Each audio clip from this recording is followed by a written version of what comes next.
Hello students, আমার চ্যানেলে তোমাদেরকে স্বাগত। শুরু করছি WBHA মাধ্যমিক টেস্ট পেপার্স থেকে একটি ইতিহাসের মডেল কোশ্চেন সেট আমরা করব। আমরা WHA মাধ্যমিক টেস্ট পেপার্স থেকে কিন্তু শর্ট প্রশ্নের সলিউশন করছি ইতিহাস এবং ভূগোলের, এবং আজকে করব ইতিহাসেরই মডেল কোশ্চেন সেট 10 নম্বর model question set, Purulia district inter school test. এই বইটা থেকে এই সেটটা আমরা এখন করব।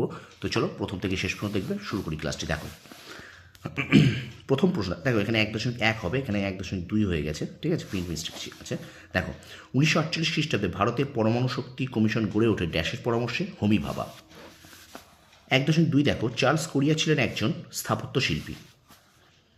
1.3 19 শতকে বাবু কালচার সম্পর্কে জানতে পারি হুতুম প্যাঁচার নকশা গ্রন্থ থেকে। 1.4 বাংলা ভাষায় প্রকাশিত প্রথম মাসিক পত্রিকাটি হল দিগদর্শন। 1.5 নববিধান কে প্রতিষ্ঠা করেন? কেশবচন্দ্র সেন। 1.6 মুন্ডা বিদ্রোহে উলগুলান কথাটির অর্থ হল ভয়ঙ্কর বিশৃঙ্খলা। 1.7 ইংরেজি ভাষায় নীলদর্পণ নাটকটি প্রকাশ করেন reverend James Long. 1.8 Karl Marx মহাবিদ্রোহকে আখ্যা দিয়েছেন জাতীয় বিদ্রোহ। 1.9 ব্যঙ্গচিত্র শিল্পী নামে পরিচিত ছিলেন গগনেন্দ্রনাথ ঠাকুর। 1.10 যোগেশচন্দ্র বাগালের মতে বাঙালি তথা ভারতীয়দের প্রথম রাজনৈতিক প্রতিষ্ঠান হল বঙ্গভাষা প্রকাশিত সভা। 1.11 ডন সোসাইটি 1902 খ্রিস্টাব্দে প্রতিষ্ঠা করেন সতীশচন্দ্র মুখার্জি। 1.12 স্কুল বুক সোসাইটির কারিগরি শিক্ষা বিষয়ক প্রকাশিত গ্রন্থটির নাম বিশ্বকর্মা। 1.13 একা আন্দোলন হয়েছিল 1921 খ্রিস্টাব্দে। 1.14 বয়কট আন্দোলনের ফলে অর্থনৈতিক দিক থেকে ক্ষতিগ্রস্ত হয়েছিল মধ্যবিত্ত শ্রেণী। 1.15 সর্বভারতীয় কিষাণ সভার প্রথম সভাপতি ছিলেন স্বামী সহজানন্দ। 1.16 কার্লাইল সার্কুলার প্রযোজ্য হয়েছিল ছাত্র সমাজের উপর। 1.17 অনুশীলন সমিতি প্রতিষ্ঠা করেন সতীশচন্দ্র বসু। 1.18 রশিদ আলী দিবস পালিত হয় 12 ফেব্রুয়ারি। 1.19 ভারতীয় সেনার হায়দ্রাবাদ অভিযানে নেতৃত্ব দিয়েছিলেন JN চৌধুরী। 1.20 পশ্চিমবঙ্গের প্রথম উদ্বাস্তু কমিশনার ছিলেন হিরণময় বন্দ্যোপাধ্যায়। চলো এবার আমরা চলে যাই বিভাগ ক্ষয়। দেখে নাও বিভাগ ক্ষয় কী আছে। 2.1.1 রাজা রবি বর্মা কেন বিখ্যাত? একজন বিখ্যাত চিত্রশিল্পী।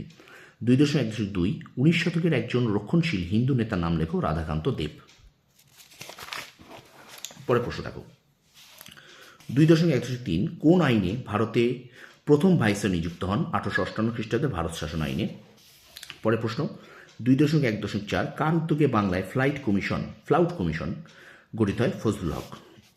ঠিক ভুলগুলো দেখে নাও একটু। ফোর্ট উইলিয়াম কলেজ স্থাপিত হয়েছিল সদ্য ICS পাশ করা অফিসারদের প্রশিক্ষণের জন্য, এটা ঠিক। চিরাগ আলী ছিলেন কোল বিদ্রোহী নেতা, ভুল। অক্ষয় কুমার দত্তকে বলা হতো ভারতের বেকন, ঠিক। লবণ আন্দোলন পর্যায়ে নারী সত্যাগ্রহ সমিতির সম্পাদক ছিলেন শান্তি দাস, ঠিক। এবার আমরা চলো স্তম্ভ মেলাতে চলে যাই। দেখো টিনের তলোয়ার উৎপল দত্ত, ফরাজি আন্দোলন দুদুমিয়া, রমন প্রতিক্রিয়া CB রমন, আর এজাভা সম্প্রদায় এটা কিন্তু শ্রীনারায়ণ গুরু। এবার আমরা চলে যাব দেখো বিবৃতি এবং ব্যাখ্যায়। 2.5.1 প্রথম বিবৃতি দেখো, হেনরি ডিরোজিও ছাত্রদের নিয়ে নব্যবঙ্গ দল গঠন করেন। ব্যাখ্যা 2 হবে, ডিরোজিও তৎকালীন হিন্দু সমাজের কুসংস্কার দূর করতে চেয়েছিলেন।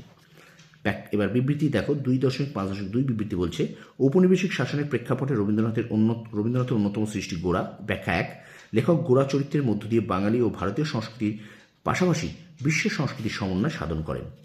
2.5.3 1920 খ্রিস্টাব্দে বিবৃতি দেখো 1920 খ্রিস্টাব্দে AITUC স্থাপিত হয়। ব্যাখ্যা 2 হবে সাম্রাজ্যবাদী শক্তির বিরুদ্ধে শ্রমিক শ্রেণীর স্বার্থ রক্ষার জন্য। আর 2.5.4 বিবৃতি মাতঙ্গিনী হাজরাকে গান্ধী বুড়ি বলা হয়। ব্যাখ্যা 2 তিনি গান্ধীজির আদর্শে অনুপ্রাণিত হয়ে আন্দোলনে যোগদান করেন। তো এই ছিল WBHA মাধ্যমিক টেস্ট পেপার্স 2026 থেকে ইতিহাসের মডেলস কোশ্চেন সেট আমরা করলাম, 10 নম্বর মডেল সেট। তো ভিডিওটা ভালো লাগলে অবশ্যই লাইক করো, কমেন্ট করো, শেয়ার করো। আমার ছোট্ট ছোট্ট ভিডিও মাত্র 5 থেকে 6 মিনিট হয়, ঠিক আছে। তো অবশ্যই ভিডিওগুলোকে শেয়ার করো বেশি করে বন্ধুদের মাঝে। আর আমার চ্যানেল যদি নতুন হয়ে থাকো অবশ্যই চ্যানেলটা সাবস্ক্রাইব করো, পাশে থাকা বেল আইকনটি প্রেস করে রাখো। তোমরা সফল হও, তোমাদের সাফল্য কামনা করি। ধন্যবাদ।